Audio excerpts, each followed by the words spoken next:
Sandra had 4 beautiful sisters, each admired for their perfect shapes. They walked through life turning heads, receiving compliments from men wherever they went. Sandra loved her sisters deeply, but there was one thing she couldn't ignore: how different she looked. She had a fuller body and was often overlooked.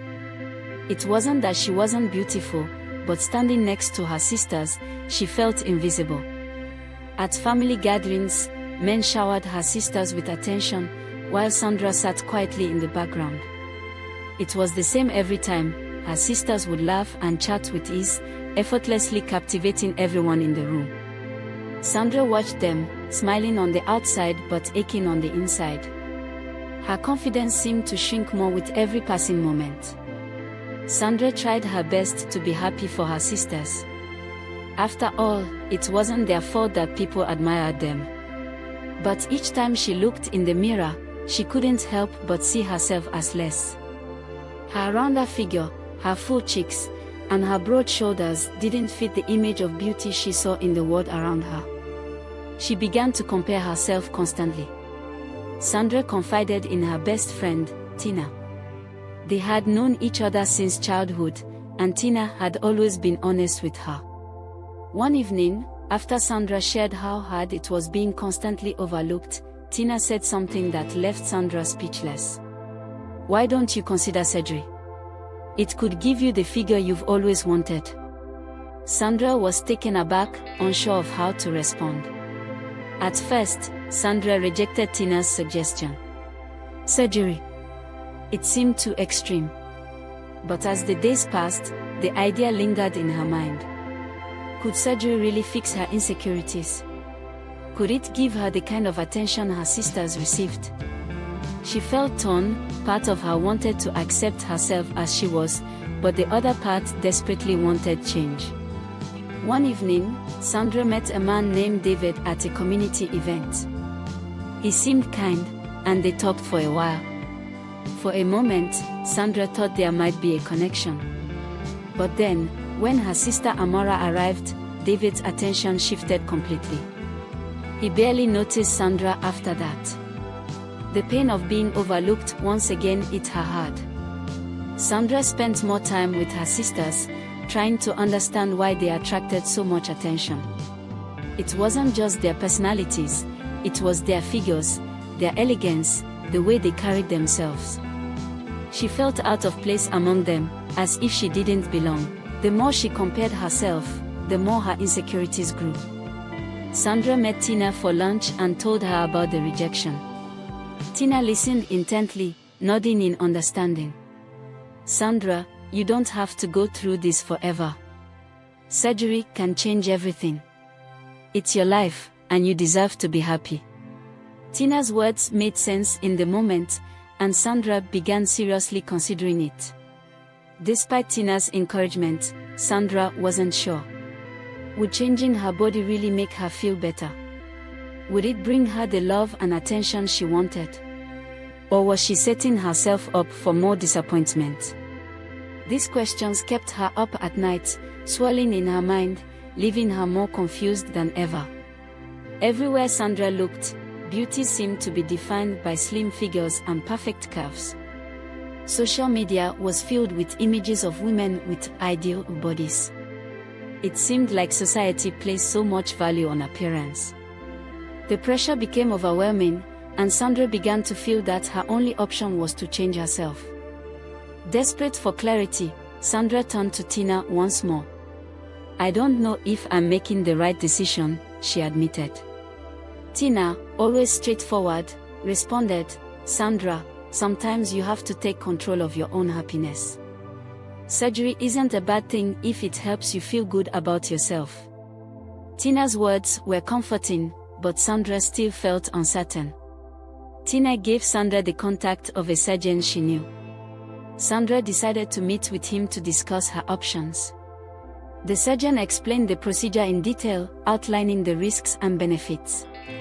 Sandra listened carefully, but a part of her felt disconnected from the conversation. Could she really go through with it? After the consultation, Sandra felt more conflicted than ever. The surgeon had painted a picture of transformation, but deep inside, she wasn't sure if this was the right path for her. She wanted to be happy in her own skin, but was changing her body the answer? The decision weighed heavily on her. Sandra decided to talk to her older sister, Rose, about the surgery. Rose was shocked. "Sandra, you don't need surgery to feel beautiful. You're perfect the way you are." But Sandra didn't feel perfect. She felt like the odd one out. Although Rose's words were kind, they didn't change how Sandra saw herself. At a family wedding, Sandra tried to talk to a man who had shown interest in her earlier. They exchanged a few pleasantries, but soon, he was dancing with her sister. Once again, Sandra felt invisible, standing in the shadow of her sisters. The rejection stung deeply. That night, after the wedding, Sandra sat in her room, staring at herself in the mirror. "I'm tired of feeling this way," she whispered to herself. In that moment, she made a decision. She would go through with the surgery. She called the surgeon the next day and booked the procedure. As the day of the surgery approached, Sandra was filled with a mix of excitement and fear. On one hand, she was looking forward to the change. But on the other hand, a voice inside her kept asking, "What if this doesn't make me happy?" She pushed the doubt aside, focusing on the hope of a new beginning. The morning of the surgery arrived. Sandra felt a knot of anxiety in her stomach as she walked into the hospital. She filled out the paperwork, changed into the hospital gown, and waited nervously. The doctors reassured her that everything would go smoothly, but her mind was racing. When Sandra woke up from the surgery, she felt groggy and disoriented. The nurses told her that everything had gone well. She gingerly touched her body, feeling the bandages. It would take time for her to fully see the results, but already, she could tell that her figure had changed. In the days following the surgery, Sandra struggled with the discomfort of healing. Her body was sore, and she had to be careful with her movements. As the swelling went down, she began to see her new shape. It was everything she had hoped for: slim, curvy, and beautiful. But something felt off. When Sandra finally stood in front of the mirror without the bandages, she saw a version of herself that she had never seen before. She looked slimmer, her body more defined. But as she gazed at her reflection, she didn't feel the overwhelming happiness she had expected. Instead, there was an emptiness she couldn't explain. Sandra's friends noticed the change immediately. They complimented her new figure, saying how stunning she looked. Tina, in particular, was thrilled. "I told you this would change everything," she exclaimed. But despite their praise, Sandra didn't feel as fulfilled as she had imagined. For the first time in her life, Sandra started receiving attention from men. They complimented her, flirted with her, and even asked her out. At first, she felt flattered, but as time went on, she began to realize that the attention was shallow. These men were more interested in her appearance than in who she was. As more time passed, Sandra couldn't shake the hollow feeling inside her. On the outside, she had the perfect body, but on the inside, she felt just as insecure as before. The surgery had changed her appearance, but it hadn't fixed the deeper issues she had with her self-worth. Sandra's family noticed the change too. Her sisters were supportive, but they were also worried. "Are you happy?" Ngozi asked her one day. Sandra hesitated. "I don't know," she admitted. She had expected the surgery to solve all her problems, but it hadn't. Tina noticed Sandra's growing discomfort, but she continued to encourage her. "You just need time to adjust." This was a big change, Tina said. But Sandra wasn't so sure. While Tina's words had been supportive before, they now felt hollow. Sandra began to wonder if Tina truly understood what she was going through. One evening, Sandra was out with her sisters when a man approached her. He complimented her on her figure and asked for her number. As Sandra gave it to him, she realized something unsettling. he wasn't looking at her face. His eyes were fixed on her body, as if that was all she had to offer. The realization hit her hard. Sandra confided in Rose, who had always been the voice of reason in the family. "I thought this surgery would make me happy, but I don't feel any different inside," Sandra admitted. Rose listened quietly before speaking. "Happiness doesn't come from how you look, Sandra. It comes from how you feel about yourself. Maybe it's time to work on that." Sandra spent the next few days reflecting on her life and the choices she had made. She had been so focused on changing her body, thinking it would solve her problems, but she hadn't addressed the deeper issues of self-worth. She realized she had been chasing the wrong kind of validation. As Sandra's internal struggle deepened, her relationship with Tina began to change.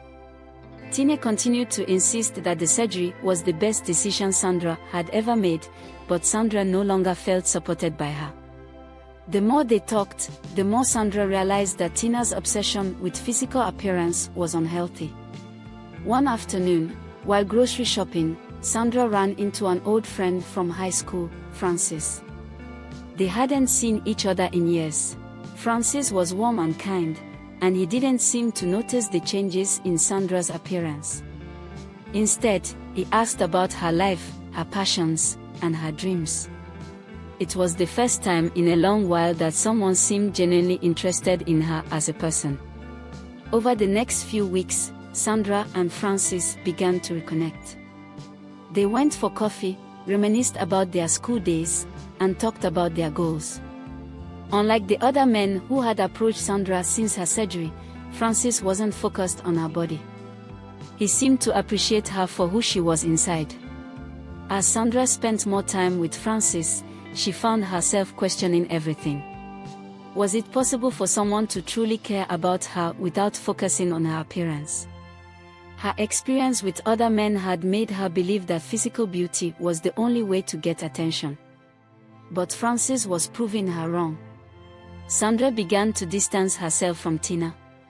She realized that their friendship had been built on superficial ideals. Tina had always encouraged Sandra to change her appearance, but now Sandra was starting to see the value of inner beauty. She felt a growing sense of independence and strength. With Francis's encouragement, Sandra started exploring new interests that had nothing to do with her appearance. She took up painting, something she had always loved as a child but had abandoned in her pursuit of perfection.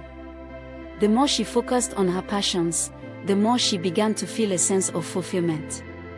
Francis asked Sandra out on a proper date, and for the first time in a long while, she felt excited about spending time with a man who wasn't solely interested in her looks.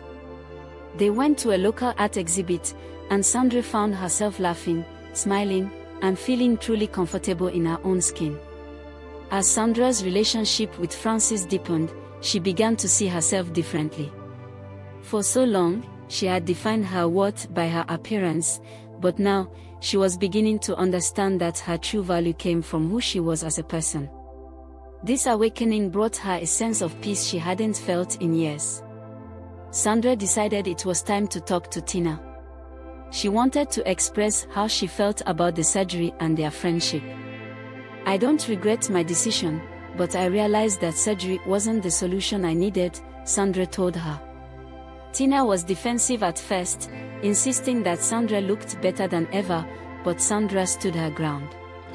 "I'm learning that happiness doesn't come from how I look," she said. After their conversation, Sandra and Tina's friendship became strained. Tina couldn't understand why Sandra was distancing herself, and Sandra no longer felt the same connection with her. They still spoke occasionally, but the bond they once shared had faded. Sandra found herself leaning more on her family. Her sisters, who had always supported her, were thrilled to see her happy again. "We've always loved you just as you are," Amora told her one day. Sandra smiled, realizing that she had spent so much time trying to be like them when she had been enough all along. Sandra and Francis grew closer with each passing day. He continued to encourage her to follow her passions, and Sandra